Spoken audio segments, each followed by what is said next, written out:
Hello everyone! Pupunta kami ng papa ko doon sa isang bahay namin sa barangay sa Good Valley. Nandun kasi yung aking mga kalaro.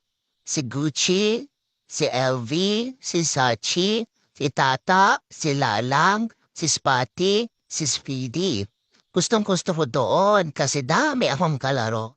Eto nga pala yung car ni papa ko na ginagamit ko nung papi pa ako. Yabang-yabang ko, oh.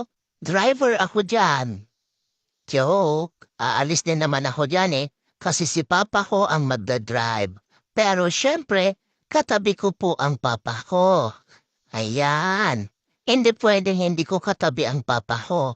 Sa lahat ng pupuntahan namin, magkatabi dapat kami ng papa ko. Kahit si Mama Leia, pag nakasakay dito, doon siya sa likod. Hindi pwedeng hindi kami magkatabi ng papa ko, di ba? Love-love ko yan si papa ko kaya love-love din niya ako. Bye-bye, friends! Kagala na ako. Bye-bye!